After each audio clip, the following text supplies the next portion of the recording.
हरियाणा में जो कच्चे कर्मचारी लगे हुए हैं, चाहे वो डीसी रेट पे लगे हों, चाहे एचकेआरएन भर्ती में लगे हों, और कई बार कई डिपार्टमेंट जो होते हैं वो डायरेक्टली मतलब खुद ही रिक्रूट कर लेते हैं कच्चे कर्मचारियों को। तो ये कई सारे तरीकों से कच्चे कर्मचारी काम कर रहे हैं।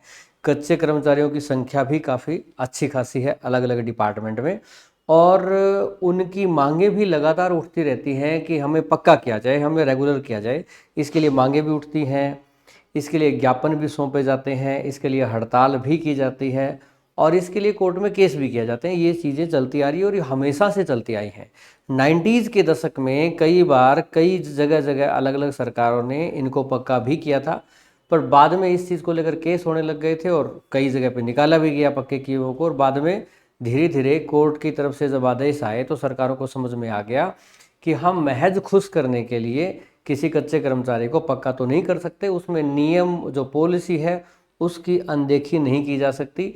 एक हर्डल ये रहता है कि जो बच्चे तैयारी कर रहे होते हैं, जो वैकेंसीज आती हैं डायरेक्ट रिक्रूटमेंट के लिए, वो बच्चे भी आजकल इस चीज़ों में एक्टिव हो गए हैं, वो भी विरोध करते हैं इस चीज़ का, वो भी कोर्ट में केस करते हैं। और कोर्ट में केस दोनों तरफ से ही अलग अलग राज्य सरकारों में, हाई कोर्ट्स में चलता रहता है।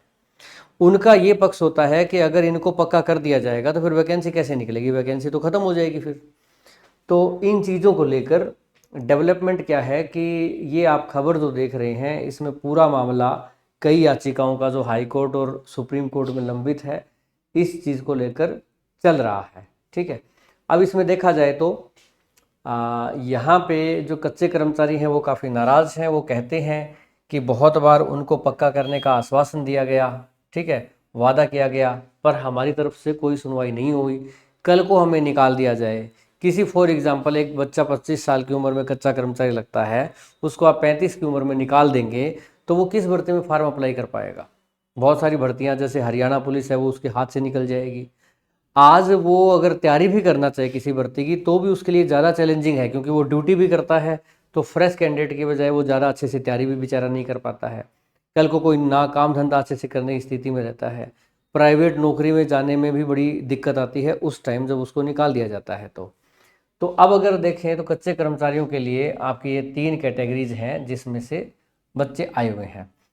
सुप्रीम कोर्ट में केस चल रहा है, हाई कोर्ट में भी केस चला था, और हाई कोर्ट में केस चलने के बाद यही चीज़ सामने आई कि भाई इनके लिए सरकार कोई पॉलिसी बनाए, कोई नीति तैयार करे, क्योंकि उनकी कुछ मांगों को पूरा किया जा सके, उनको संतुष्ट किया जा सके।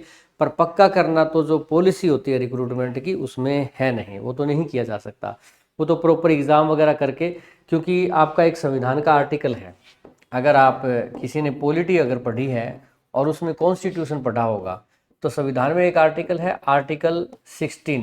आर्टिकल 16 कहता है कि रोजगार के जो अवसर हैं, आपको सरकारी रोजगार के जो अवसर हैं उसकी समानता होनी चाहिए सभी के, सबको इक्वल अपॉर्चुनिटी मिले।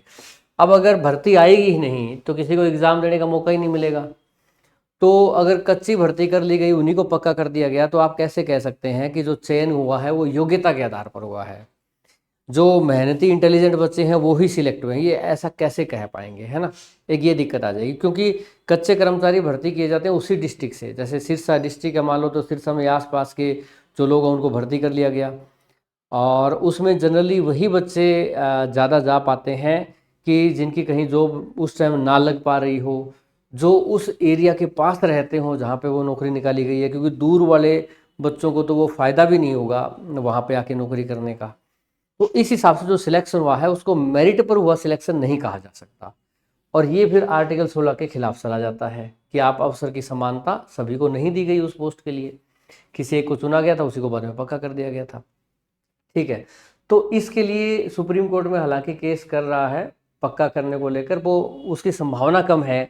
अभी तक ऐसा हुआ नहीं है किसी कोर्ट ने निर्णय दिया हो कि पक्का कर दो, तो पक्के करने की संभावना तो नहीं लगती है। पर कोर्ट की चिंता ये है कि नौकरी की सुरक्षा तो हो इनकी, कल को आप निकाल दोगे क्या करेंगे इस चीज़ को लेकर।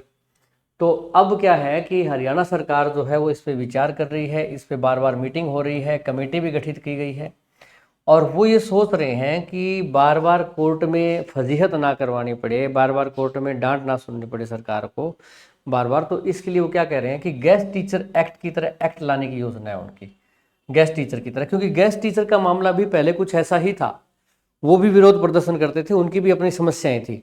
फिर गेस्ट टीचर एक्ट आया, उनको जो सेवाएं हैं वो 58 वर्ष तक नियमित कर दी गई भी, अब उसको निकाला नहीं जाएगा ऐसे बीच में। और आप देख रहे हो गेस्ट टीचर 15-15 साल से काम भी कर रहे हैं लगातार। ठीक है, थोड़ा वेतन में भी सुधार किया गया तो कुछ हद तक उनको संतुष्ट किया गया।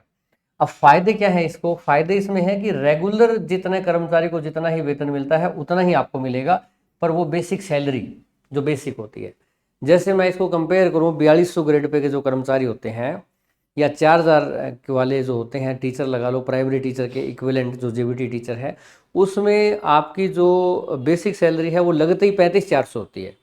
पर उनको भत्ते मिलते हैं, महंगाई भत्ता, आपका ट्रांसपोर्टेशन अलाउंस है, एचआरए है, पर इसमें ये नहीं मिलेगा, भत्ते नहीं मिलेंगे, आपको बेसिक सैलरी मिलेगी, ये होगा।